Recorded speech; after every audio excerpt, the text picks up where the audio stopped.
Good morning everyone and welcome to the webinar Getting to Know the ECHA Cloud.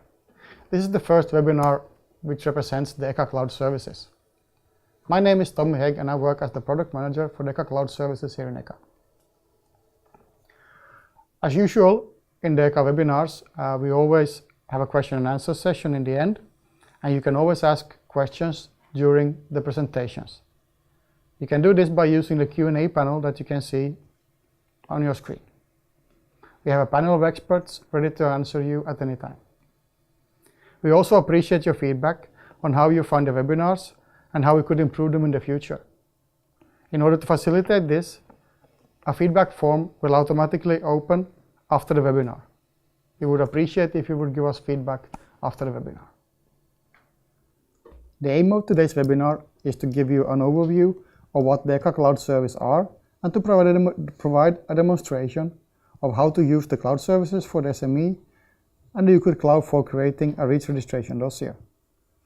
We will point out the added value this brings to the REACH 2018 deadline, and we will present a consultant's use case where we demonstrate how industry can collaborate together with their consultants in a transparent way in the same ECHA instance.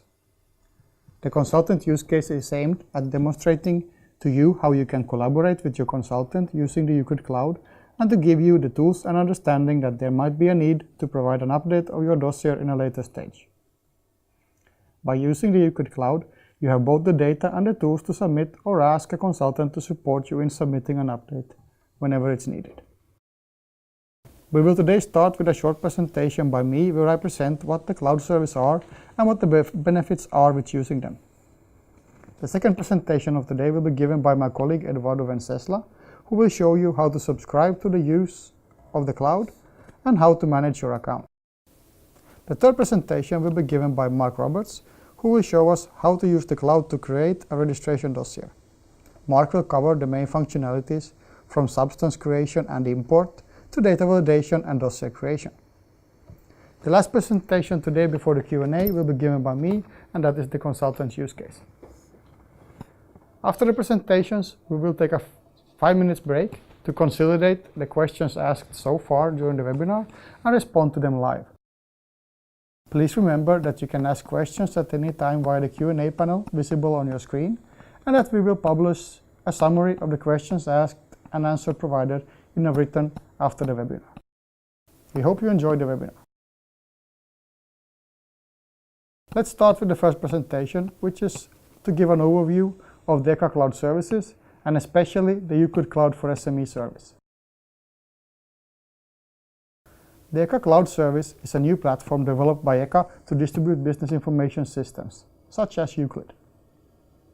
These type of applications are normally distributed for download, but with the cloud, you have your own secure EUCLID available over the internet, and the maintenance of the application is taken care of by ECHA. The triggers for building the cloud distribution of EUCLID was that it was considered to be a burden for SME companies and non-frequent users of EUCLID to install and maintain the applications. Additionally, due to the complex nature of the regulation, the usage of EUCLID was also seen as complex for non-frequent users.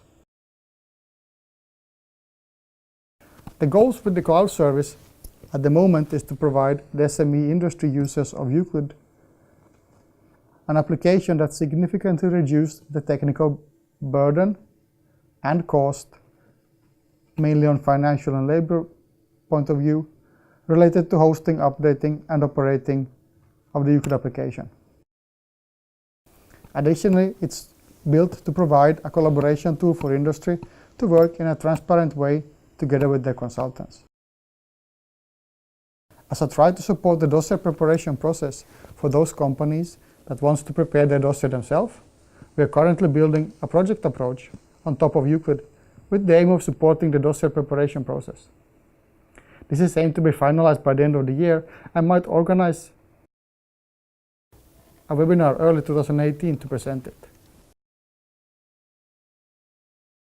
So what are the main benefits of using the cloud service? In our cloud, we manage the application for you. This means that we also take care of installing any new updates when it's released. When you start the application from the cloud, you can be sure that you're always using the latest version. The cloud also comes with backup features that helps you reduce the risk of data loss. We manage the backup so you don't have to. You can also recover your data from the backups if needed. You can access the cloud service using your internet browser. This gives you the freedom to work from anywhere as long as you have the internet access. It's open 24/7, except if you need to have the system down for planned maintenance. Maintenance will be announced well in advance and won't be during office hours. Because we integrate our cloud service with ECHA accounts, you can easily give access to other users in your company or delegate work to example consultants. By managing the system centrally, we can give more options for better online support in the future. We have already prepared easily accessible questions and answers and created the option for sending a help desk question directly from the cloud. One of the main benefits for building our cloud services is to reduce your cost for installing and managing the application. By distributing the application in the cloud, there is no additional cost involved for users. And finally, by working in the cloud and using the possibility of giving other users and consultants direct access to your application, you no longer need to make several copies of your data and send them around to be consolidated later. Having fewer copies, of course, also makes your data more secure. The access to the cloud service goes via the ECHA Accounts application, and this means that you can now access all your main systems via the same username and password. This means that later in the autumn, after the next release of ReachIT has been released, you can in ReachIT submit a dossier prepared in the cloud without exporting it first. With the foreign user concept that will be mentioned in a later presentation, you will learn how to also give access to other users from sister companies or even consultants. The ECHA Cloud for SME service was released in the end of July 2017 and is aimed for SME users to prepare registration dossiers under REACH for the 2018 deadline. In this ECHA, you work fully on a web browser without installing anything locally, and we have also prioritized the functionalities developed to make it easier for you to find your way around. Your data is automatically backed up, and data recovery is organized in case of any incidents that would end in data loss. The service is available immediately after the subscription activation, and that process takes only a few minutes. We target to have the system available 24/7, except for the predefined maintenance periods that we try to occur outside of the working hours. Already now, we're updating the application without any downtime at all. We have a dedicated ECHA Cloud help desk that you can contact via the web form in the application, and we also take care of updates with every new release of ECHA for you. You have up to 1 GB of secure data storage available for your data and dossiers, and this should be enough for an SME company. Additionally, next to the main service for the SMEs, we also have another service that you can subscribe to as the legal entity manager. The ECHA Cloud trial is aimed for anyone who would like to test, train, or even organize a training for others on the use of the cloud. The trial is also suitable for those who would like to have a view of what the cloud version of ECHA looks like. The functionalities on the two services are the same, except that the data of the trial is not backed up and the data storage is limited to 100 megabytes.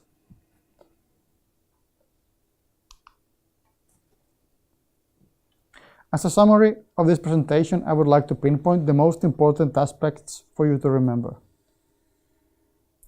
The ECHA Cloud Service is a new platform for delivering business information systems such as EUCLID, and it allows for improved collaboration options between industry and consultants. The initial aim is to support SME users and their consultants in their preparation for the REACH 2018 deadline. Many people have heard negative stories about security in cloud systems, but I want to ensure you that in the ECHA Cloud Service, security is at the heart of it all. Global measures such as encrypted communication between the client computer and the cloud are enforced, and our cloud is also private and not shared with any other service provider. So far, we have over 350 companies who have subscribed to the cloud service, and from the feedback we have received, they appreciate it and find it easier to use. We recommend that you as well subscribe and have a look at it for yourself.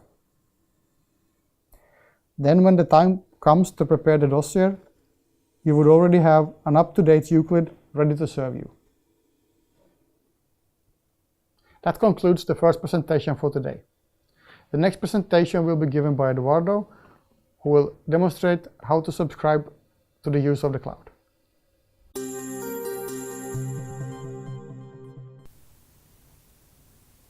Hello, my name is Eduardo Vencesla and I am part of the ECHA Cloud Services team. In this presentation I'm going to show you how to access the ECHA Cloud Services and how to subscribe and check a little bit the ECHA Cloud Services that are currently available. So if we want to start is from the ECHA website. This is the main page of the ECHA website, and on the right side we have a list of IT tools available.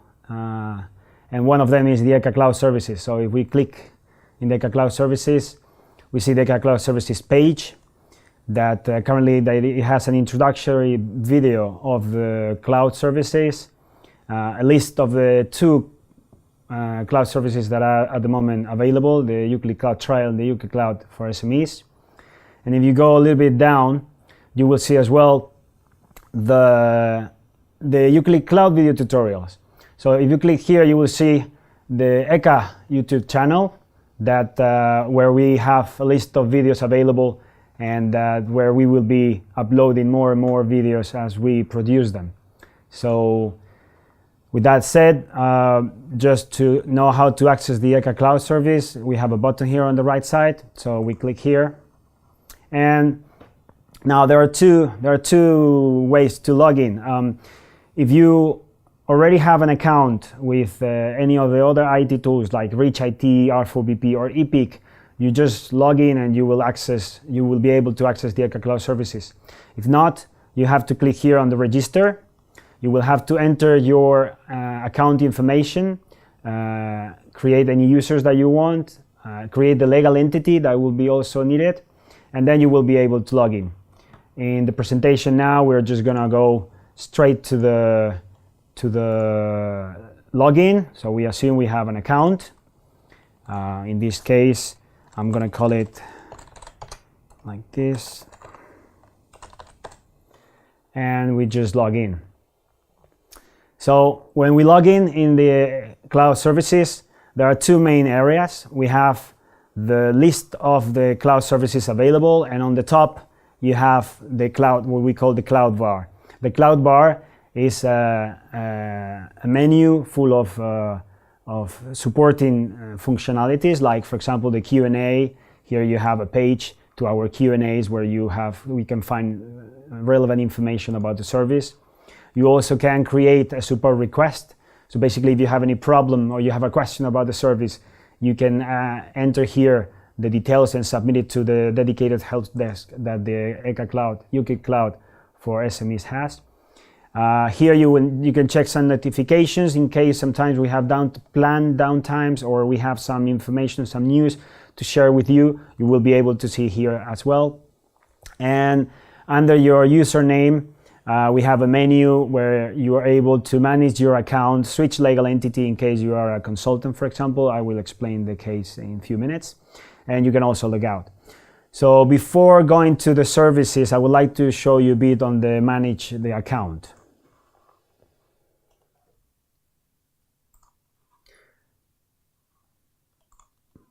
So first page we see when you want to manage your account is your account details.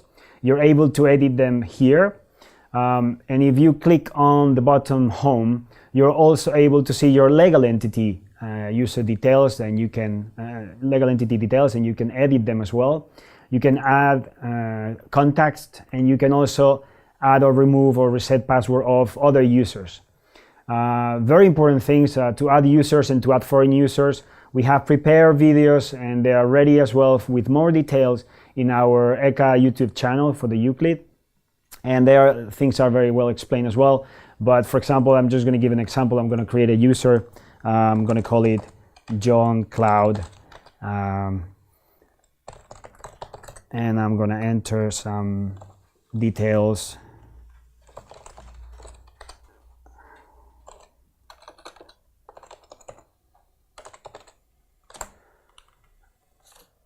And I'm going to give him some access rights. So in this case, I'm going to give this user the full access to the Euclid SME full in this sense, and I just save.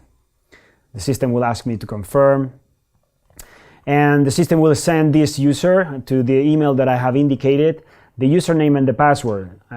Me as the legal entity manager, the person who is creating now this for this user, I'm able as well to see here the information. So if I click on back users, I see here the user, and I'm able to reset the password or delete this user. I can also access and edit the information and change the access rights that I have given this user. Another thing that I can do is to add a foreign user. Foreign users are users that can access your account, but they already have an account. So basically this is used for consultants. So if you're an SME and you would like to have a consultant helping you to prepare your dossier for the 2018 REACH registration deadline, you may want and agree with the consultant to give access to your account. So in this case, we will do it this way. We will add a foreign user. So in this case, you will need to know already from him or her the username and the UUID. In this case, I just copy pasted, so we will introduce it here. System will ask us to confirm. Then I will give access right as well, like we said before, for the normal user, and I will just save and confirm again. So the system takes me back now to the user to the users management. So I'm able here to see the user that I have created and the foreign user. If we want to try now, actually first I would like to finish indicating here this link here with all the IT tools. This is a very important page. It's quite nice. You can even bookmark if you want, where you have a list of all the IT tools available, and this is part of the user management system of ECHA. So in this case, the ECHA accounts, you have easy access to all the IT tools. So if I click here, I will be able to access the cloud services again. So I will show you now how to log in as a foreign user. Like basically the usual case would be the consultant. So here IUCLID consultant and the password. So the consultant will have access to some of the services. As you can see here, is not subscribed to the SME, but it subscribes to the trial. And under the account, under switch legal entity, you can see here that although the consultant is part of the consultant OU company, you can also click on the chemical company legal entity. So if I click here, the user suddenly will be part of the chemical company, so the industry, the client, and you will be able to access the services. In this case, these were the access that we gave in the previous step. So after this, I can go back to the company.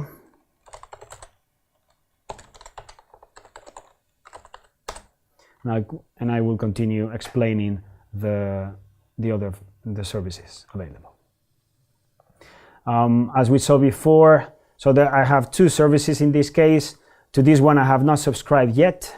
So basically what it means is that, for example, if I have here the ECHA Cloud trial, I click more, I'm able to read more of the service terms and the conditions of this service. And if I agree if I am interested in this service, I can click here, I can read the terms and conditions, and I can subscribe to the service. Now this accessing this service or subscribing to this service takes a couple of minutes because the system behind has to create the environment for you. So while this is created, I'm going to show you how to manage the service in the ECHA Cloud for SMEs that I have already subscribed here on the top. So basically, there's a button here below the access service that is to manage your service. So here you as a legal entity manager, so as the one who created this account and gave access to other users in your company, you're able to stop the service at any time. You're able to manage the users. So here we have this John that we created before. We can change very easily here the access rights of John, of your user, and I can also unsubscribe from the service. Note that if you stop the service, you just put it on hold. It's stopped. You can restart it if you want after a few days and you will have all your data there. If you decide to unsubscribe, this will delete all the data that you have in the service. So you have to be very careful with this, and actually in normal conditions you will not use it so much. So if you let me refresh here, the service is still being created. So now the ECHA Cloud trial is already ready as well. So as you can see, the only thing that is pending at the moment is just to click and access the service. This will take around 1 minute, and after that we will be able to use the ECHA Cloud for, in this case, for SMEs.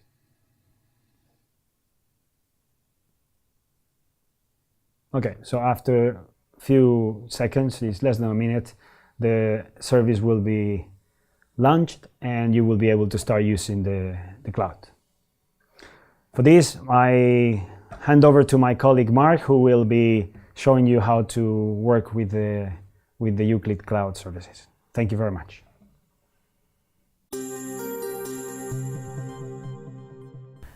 Thank you, Eduardo. My name is Mark Roberts. Hello. I will be demoing for you today the ECHA Cloud, showing you how to prepare and create a dossier. During the demo, I will highlight the main features of ECHA Cloud using the new web user interface and with a view to creating a 10 to 100 ton dossier. Let's begin. When accessing a ECHA Cloud service for the first time, I am taken on a brief tour to become familiar with the dashboard of ECHA Cloud. Let's go through those steps now.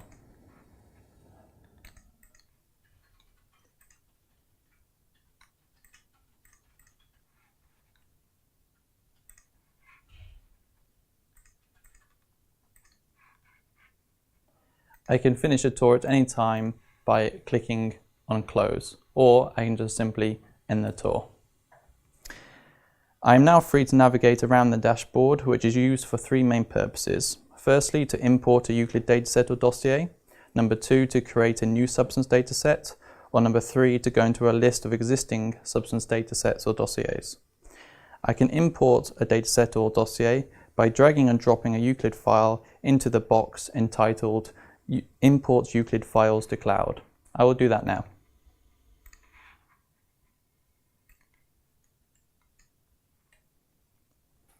I can also create a new substance by selecting New in the top left-hand corner of the box entitled Substances. I can also go into my list of existing substance datasets or dossiers by selecting the relevant option in the left-hand menu, or from the list of substance datasets only by clicking on the flask icon in the Substances box. So for instance, here. Here is my list of substances.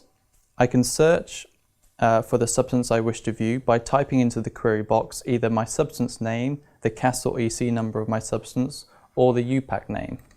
So for instance, if I put 944, the EC number is found for 2 different substances in my substances list.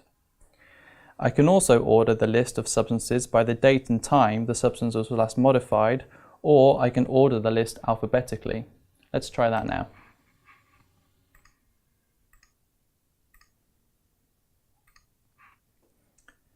From this page, I can also create a new substance if I wish, by clicking on New Substance in the top right-hand corner. Let's create a new substance to see how the main substance screen looks like. you'll need to identify your substance with a substance name and then click Create.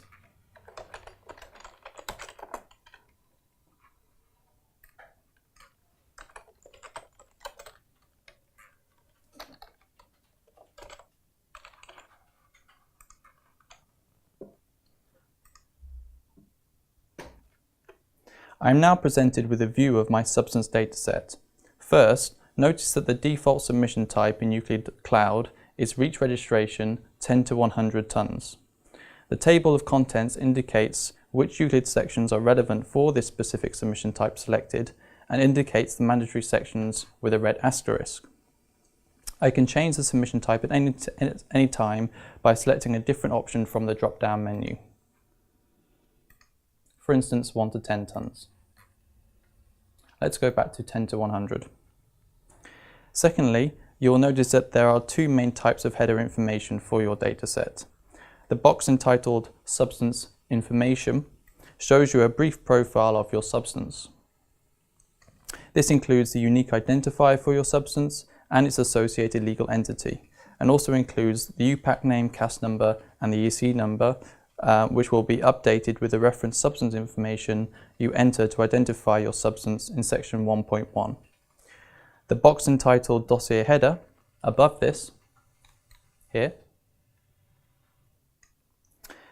displays key information about the dossier you intend to create from the substance dataset. Let's focus on this for a while, as it's an important feature of Euclid Cloud. By filling in the dossier header information, Euclid Cloud will store this information, and thereby allowing you to validate your dataset at any time whilst entering data and information inside the various sections of Euclid. The validation that takes place checks the technical completeness and the quality of the data you have entered. So to edit the dossier header, click Edit and fill out the information that is asked from you. First of all, the submission type. I'm going to select 10 to 100 tons.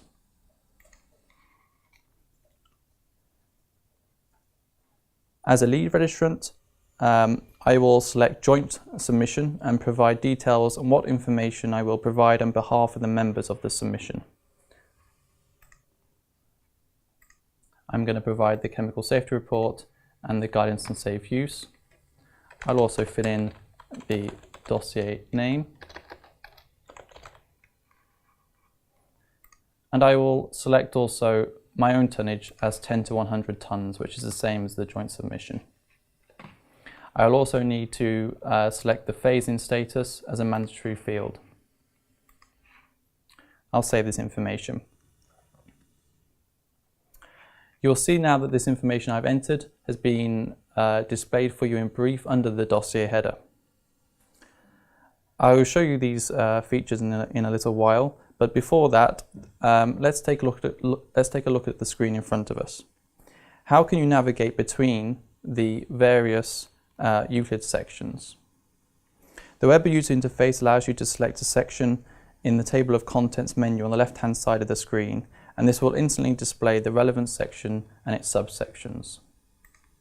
So for instance, if I click on section 4, this will immediately appear in the main screen, and then I can collapse these by using the arrows. I can create a new record for the relevant section by selecting New Document. For example, here I have a choice of selecting to create a new endpoint study record or a new endpoint summary. Each section will display the number of records which have been created for that section and will also show the date any particular record was last modified. For the purpose of the demonstration, I will import a pre-filled example dataset to show you in more depth how to work in Euclid Cloud with a view to creating a 10 to 100 tons lead registration dossier. I can import the substance dataset using the import feature, which you can see on the dashboard. Before I had already imported this dataset, so I will go straight to it.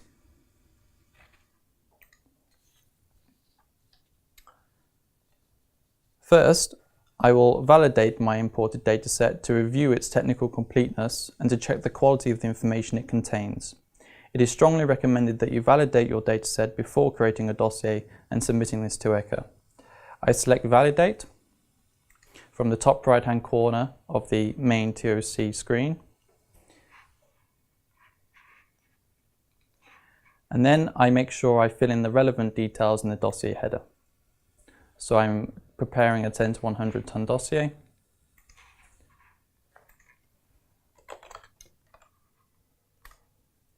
I'm providing this information on behalf of the joint registration, and it's a phase in substance. I now click on Validate.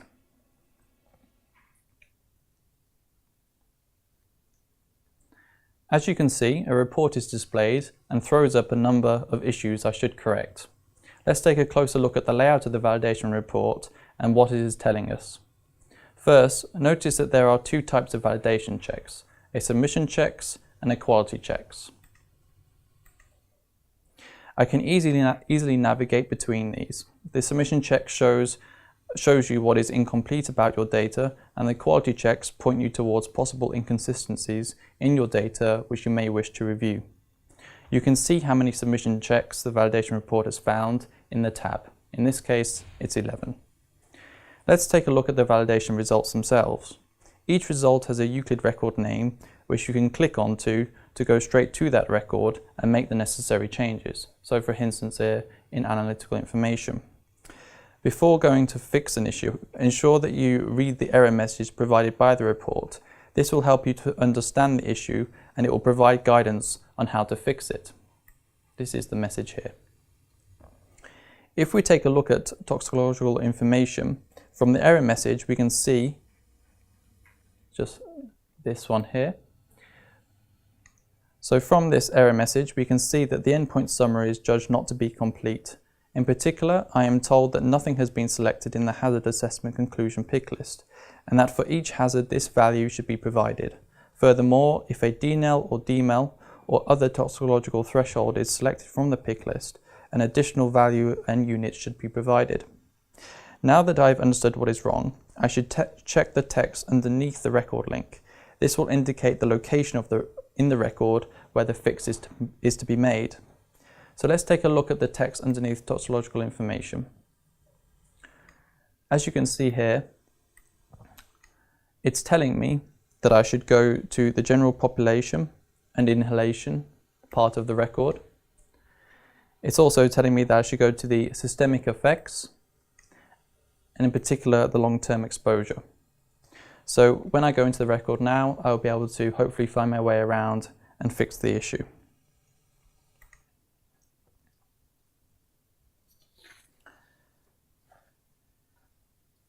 So when clicking onto the link, this will bring you to the record that needs fixing. If I go to the edit button, I can now start working with the record and fix what needs fixing.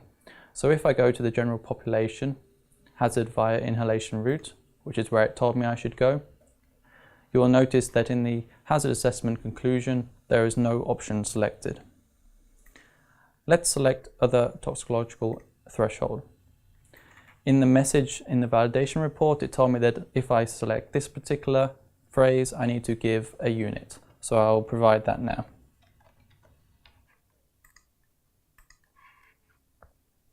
And I'll save the information.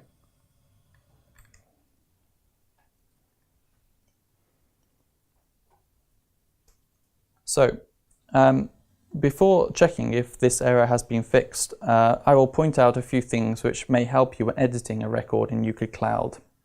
Let's go to a record.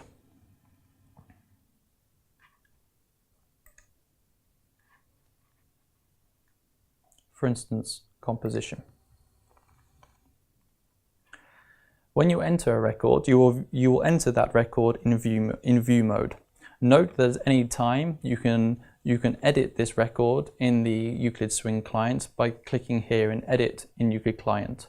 Here you'll find a full suite of Euclid 6 features. Secondly, I can hide the fields that are not populated in the record by clicking here. This gives a cleaner view of the record. If I go into edit mode, I can add confidentiality flags to the record or certain parts of the record. For instance, if I go to an endpoint study summary in my substance, let's say in section 4.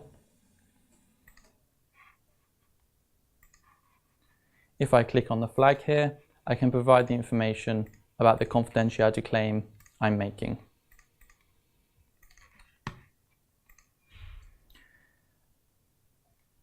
I can also view field level help in every record whilst in edit mode. So for instance, if I go out of this and go back into my composition record, you'll notice that when I hover over each field, a question mark appears, and this gives you the relevant help for that particular field.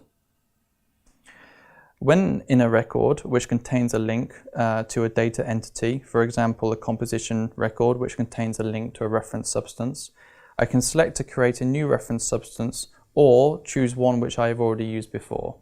So for instance, if I went to constituents in the composition record, here I have the possibility to select a new reference substance or create a new one.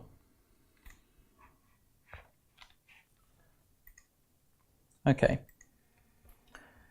so if I now go back to the main TOC screen, I can revalidate the report to refresh the results and see if the original issue I was doing has been fixed. So if I go back to the main TOC screen for my substance and I click on validate, I can press the revalidate button and this will revalidate. As you can see, there's only one toxicological information error now appearing, whereas before there was 2. For the purpose of this demonstration, I will not fix the other one, but I will move on to another validation error. So that I can see in my report that there's also an error for sites. The message is indicating that there is an inconsistency in how I have reported my information in Euclid. I have indicated that I'm a manufacturer in section 1.1 and that I need to check if I've linked my site record to section 351 of Euclid, which describes the use of my substance as a manufacturer. If I go to the site's record, which exists, I can see under related manufacturer own use that I have not linked my use record 351 to my site. So let's take a look at this.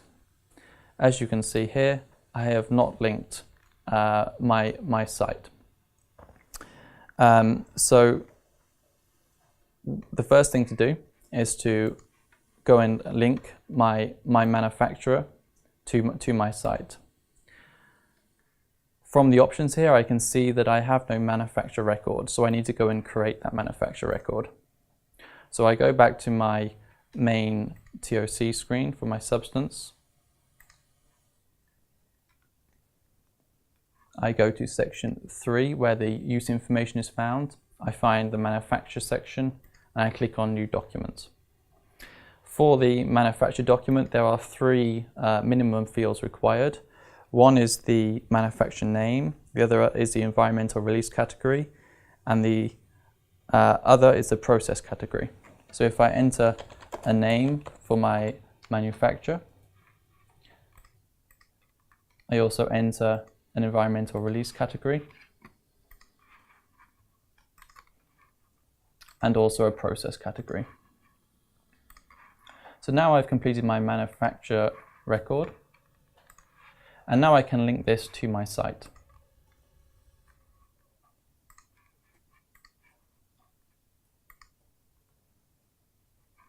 So let's go to my site in section 3.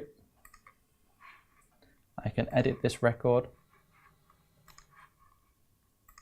And now the manufacturer record that I just created appears in my list. So I save this information. It also said in the validation description that I should also have a linked site information here. It seems that I already do. And it also said that as a minimum, I need a site name and also address information. And it seems that I have all this information as I have the site name and I have the address information here, which includes the address, the town and the country. So I should be passing this validation check now. Let's check.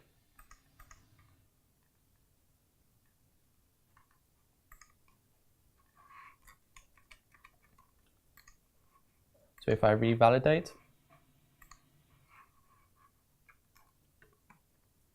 you can see that this site's record has now disappeared from the report. So let's check another example from this validation report. Let's go to the composition message here.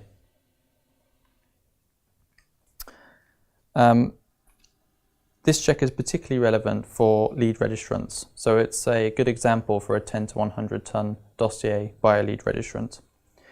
So as a lead registrant of a joint submission and being aware of my obligations, I know that I should provide at least one composition which describes the collectively agreed boundaries of the substance to be registered.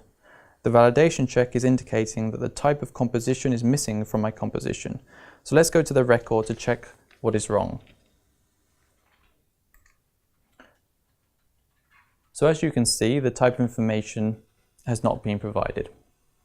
Before proceeding to correct this, as a lead registrant of a joint submission, I need to check that I've also provided the composition for my own substance together with the proper indication of this. So I will navigate to the TOC screen.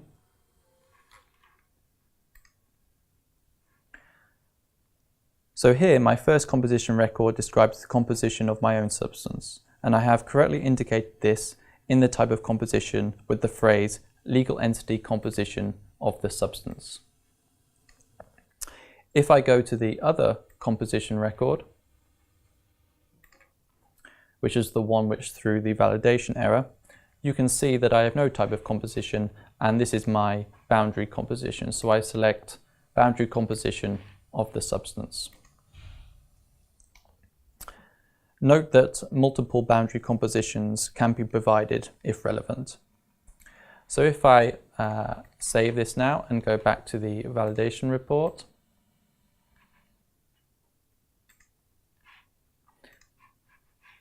and revalidate, you can see that the composition record now disappeared from that report, and I fixed the error.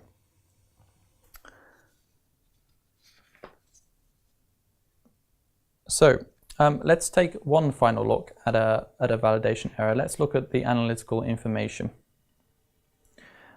So here the message is telling me that at least one row must be created in the table analytical determination, which includes a selection for the purpose of the analysis and the type of analysis conducted. So let's go and see what's currently there.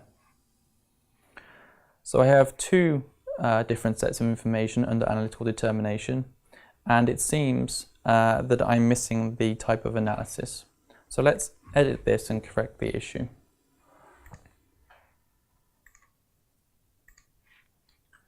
I will select this option as my analysis type and chromatography for the other one.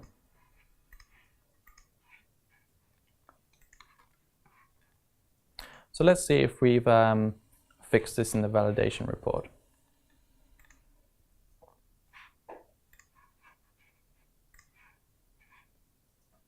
So yes, now it's disappeared from my list, and the error has been fixed.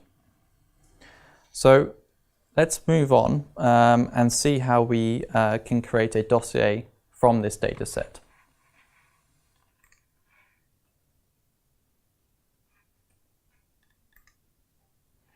So I'm back in my list of substances, and let's say I wish to create a dossier from this particular substance data set. Just to remind you, a dossier is a read-only snapshot of your substance data set, which is submitted to ECHA using, for example, the Reach IT submissions portal. In the top right-hand corner, because I have already pre-filled in my dossier header information, I can go to Create Dossier. I can check that what I entered is correct and that I'm happy with, and then I select Create Dossier. I can then open the dossier directly from the substance screen. Notice that the main dossier view is the same as for your editable substance data set, but now you also have an expanded dossier header, which you can also view in its entirety at any time by clicking here on View Complete Information. Remember that the dossier header information is also read-only. So if you wish to change this information, again, you need to go and create a new dossier from the original substance dataset. You can still validate your dossier before submitting it to ECHA by selecting Validate in the top right-hand corner of the TOC screen. If you are happy that your dossier is complete, you can select Export from the top right-hand corner of the screen and submit the save file to ECHA. The file is known as an i6z file. Depending on your internet browser, there are different ways to save this file. If you're not sure where it's been saved, we recommend that you take a look in the Downloads file if you're using a Microsoft operating system. Okay, that's all from me. I will pass you on to Tommy, my colleague, who will give you a use case for consultants. Thank you.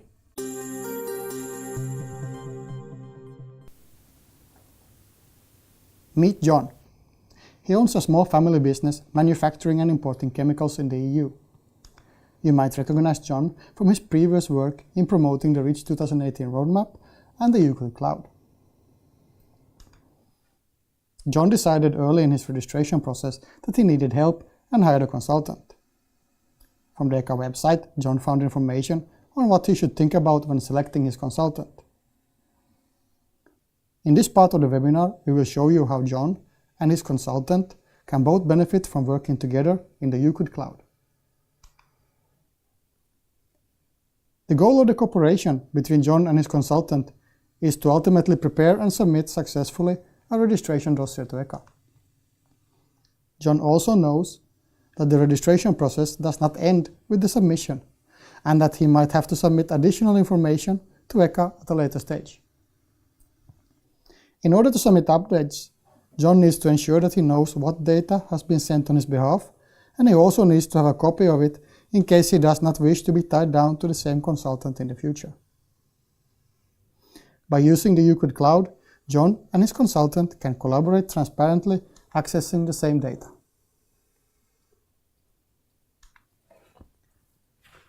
In order to set up the process, the first thing John needs to do is to access and subscribe to the ECHA Cloud for SME service. After this, John is a proud owner of a ECHA installation where ECHA will take care of the backups and maintain it on his behalf. Once the subscription is done, John should grant access to his consultant to become a foreign user to his company.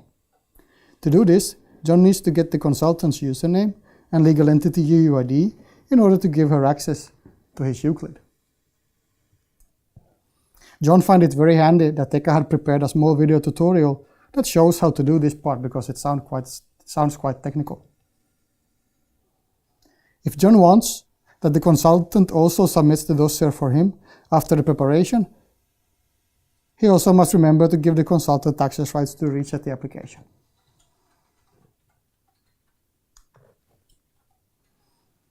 After John has given his consultant access to his ECHA Cloud, they both now see the same application and they can work on building the dossier together in a transparent manner. When they have finalized the work, created and submitted the dossier, John can choose to remove the access rights from the consultant. Alternatively, John may agree that the consultant will prepare the dossier in its own system. In this case, John should ensure that the consultant uploads the submitted dossier and the dataset into John's ECHA Cloud. This way, John could edit the data after the work is done. John can, of course, view the dossier content very easily in the cloud whenever he wants. By end of this, John now has in his ECHA a copy of the dossier submitted and the dataset that he can change if needed. The next time John needs to update his registration, he can choose to either do it himself, ask the same consultant for help, or even hire a different consultant that he gives access to in the same way. Well, what does the consultant get out of this? First of all, the consultant gets a stable, up-to-date, backed-up ECHA instance that you can use yourself to give your SME customers for free. Additionally, it gives the consultants a way of providing a better and more transparent service to the clients. It gives a possibility for providing more value for money, and it's something that you don't even have to pay for. So it's a cost that ECHA provides to you. Additionally, it's a platform where you can organize ECHA trainings for customer as long as you do it in the ECHA Cloud trial service. As a summary for the consultancy use case,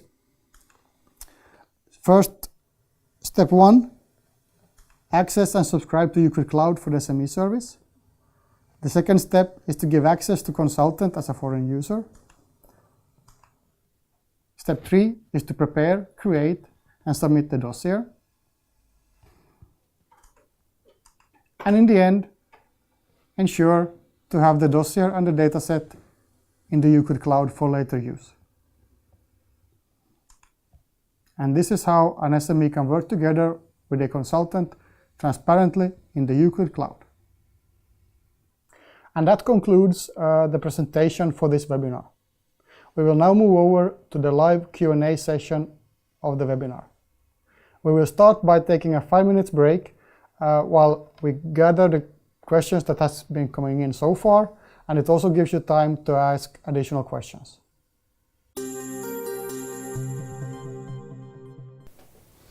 And welcome back, everyone, and welcome to this live part of this webinar. During this webinar, we have received over 50 questions, and I'm going to go through the most frequently asked questions and answer them live here. We will continue. You will be able to prepare questions until 12:30, and we will respond to them as long as we need. And then in the end, we will also give them in written afterwards. The most frequent question asked today is the one that we received, I think, 8 or 9 times. And that is the cloud ECHA available for everyone, not just the SMEs? And here I will have to explain that the whole funding for the ECHA Cloud came from the Commission, who wanted to ensure that the small and medium enterprises can have a capacity to work and succeed with the REACH 2018 deadline. So in that sense, we would state that the ECHA Cloud for SME is only to be used by SMEs or their consultants for the REACH 2018 deadline. Whatever happens after the deadline and how we start to use the cloud services afterwards will be decided somewhere next year. The second most frequent question was about the separation between REACH and the BPR. So the question is, can you use ECHA Cloud for preparing biocides dossiers? Here the answer is no, because what we have built now is supposed to support the SMEs for the REACH 2018 deadline. So we have removed a lot of functionality which is resorting them from that task. So for example, all the biocide related templates and all these kind of things is not available in the ECHA Cloud for now. As I answered the previous questions, whatever happens after the registration deadline and what we built into the cloud will be decided at a later stage. Then we had quite some questions about using the ECHA Cloud after having used Euclid a long time ago, for example, Euclid 5 somewhere in 2010. So yes, you can of course move from having used the downloadable Euclid before and move to the ECHA Cloud. There is still some limitation on what can be migrated. If your dossier or data is created with a Euclid 5.6 version or newer, you can import it into the cloud. If the data you have is of older version than Euclid 5.6, you would have to go to the Euclid website, find an older version of Euclid that migrates it into Euclid 5.6, and then move it over to the cloud. If that is not clear, you can come back to the ECHA Help Desk and we will guide you on how to do that process. Then we had a question about Kesar. We did not mention that in the presentation, but the question was, can you link from Kesar, can you link to the Euclid Cloud? And the answer is yes. Exactly the same way as you link to a locally installed Euclid, you can also link to a Euclid Cloud instance. You have to remember that when you then do the connection, you don't use your username that you use for your Kesar, you use the username and password that you use for your cloud instance to connect to it. We had a question on video tutorials. We have already prepared a couple of video tutorials, and we have an aim to prepare these kind of small 2-3 minute videos that we want to start sending out to teach you how to do small things. So far we made one about how to subscribe, one on how to create user accounts, and one how to make a foreign user. And soon we're going to start preparing those on how to prepare the data. There's one question about a misunderstanding from the early slides, where the question was that the dossier preparation process would be supported in November only. That's a misinterpretation. You can of course already now prepare dossiers in the ECHA Cloud. We're going to try to build a project approach by the end of the year, which will make it even easier. But that is then the additional step, not the dossier preparation process, because that's already available. There were some questions about for how long, if there's a time limit for the use of the trial. Both our services are in the current thinking will be automatically unsubscribed if they are not used, in order to make room for new subscriptions. So currently the ECHA trial is set to 90 days. So if you subscribe and do not use the system for 90 days, it will be automatically subscribed. But every time you use it, the unsubscription date moves 90 days forward. For the ECHA instance, it's 2 years at the moment. So if you subscribe to use the ECHA Cloud for SMEs and you don't use it for 2 years, the system would be unsubscribing you. In that situation, we will of course take a copy of your data, and we will make sure that we keep the data for at least another year. And we of course will also contact you up front to say that what is happening on that situation. There was some questions related to security, mainly that there might be formulation data in the system which industry would not be interested in showing to the regulators. And here I have to say that of course security is the main priority. We as ECHA would not go out with building a cloud distribution system unless we would have taken security to the maximum. So inside ECHA we have no access to any of these EUCLIDs, and the data does not come to ECHA until you submit it via the ReachIT system to us. We will prepare a paper that we will put on the ECHA website at a later stage, where we describe the levels of security and make a kind of a commitment on how we deal with security, so that everyone can read at a later stage.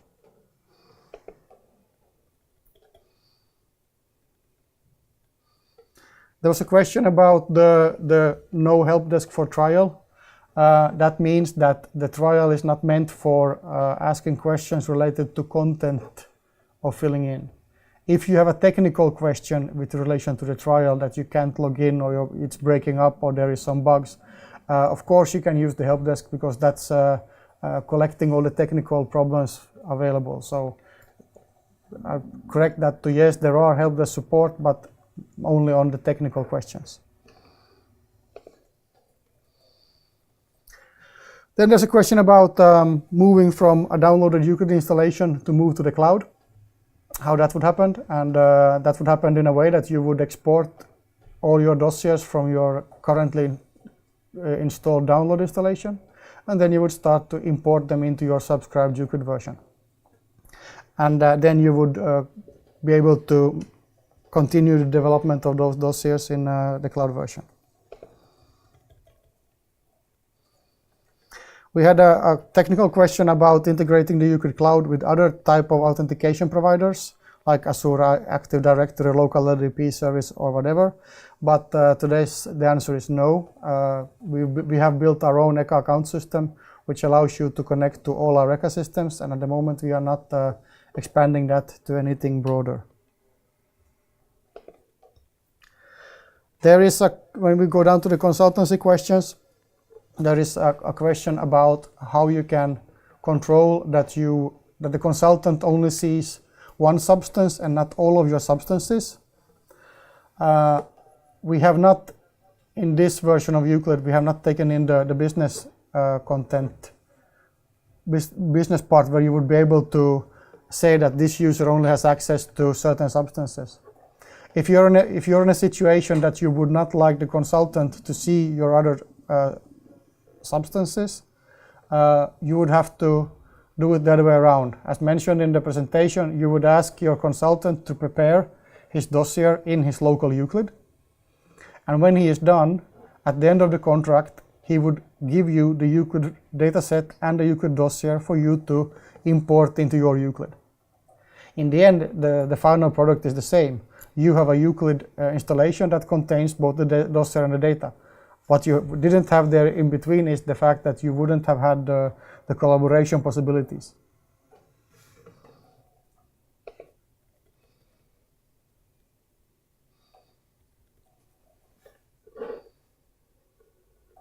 There was one question about where the user had tried to use the Euclid Cloud but had some problems.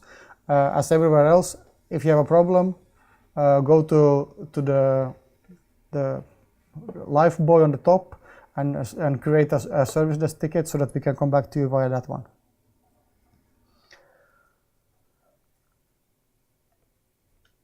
There's one question about using the Euclid Cloud for sending inquiry dossiers. Is that possible? The answer is yes. We are not going to build any specific form for supporting that, but in reality, you can create all the REACH-related dossiers in the Euclid Cloud.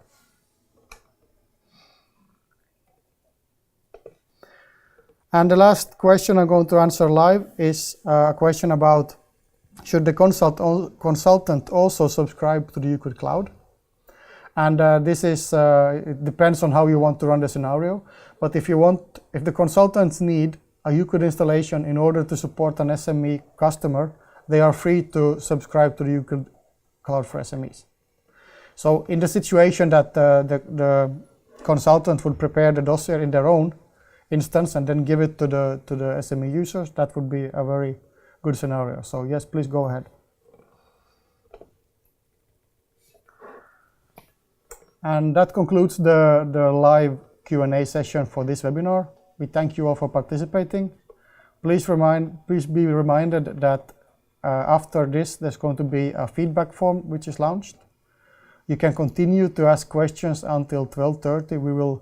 The panelists and I will still sit down and answer questions as long as they come in, and then we will later on also distribute a summary of questions asked and answers given. Thank you very much. And remember to subscribe to the cloud.